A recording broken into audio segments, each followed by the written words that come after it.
我哋因為要政府知道還桃花江一個清白，因為唔知係咪官商勾結啊？桃花江事件已經3年幾前咧，已經向檢察院檢舉咗，但到而家咧都未有任何嘅答覆。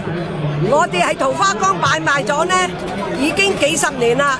由葡國政府同金巴拿嗰陣時，到現時嘅民政總署一直發牌俾我哋嘅。咁我哋喺呢度安分守己做咗幾十年，從來都唔知道嗰笪地方呢會俾人和平佔有咗。但係而家已經俾人和平佔有咗咁多年啦。話俾檢察院聽，亦都咁耐，但係檢察院唔知點解到而家都查唔到個真相出嚟，都冇通知佢，亦都冇呢個話俾我哋聽查到任何嘅嘢。我哋喺呢度擺賣咗呢，已經由民政總署管轄，對人對上嚟攞牌。你話佢咁耐嘅時間，完全係冇任何一個通知或者話俾我哋聽。我哋四檔嘅小販，喂，4婆嗱，個個都幾十歲嘅，喺呢度做咗幾十年嘅，但係而家只係希望檢察院同政府能夠伸張正義，查明白桃花江事件嘅嘢，早日有個真相。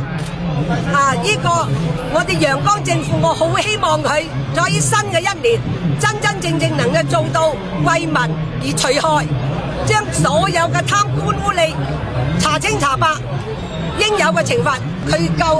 佢今年嘅10月講過話11月會公佈，11月又講話12月會有公佈呢個結果，但係到今日佢都未有呢個結果講出嚟。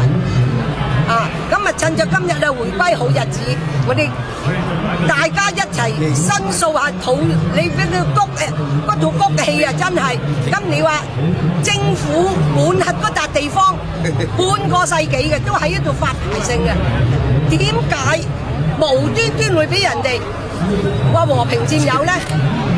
我由細到大喺度賣噶啦，咁你話檢察院點樣查法？我真係唔知喎。佢亦都冇話需要幾耐時間，但係已經3年幾啦。如果真正係做嘢嘅，一定要做到嘢啦。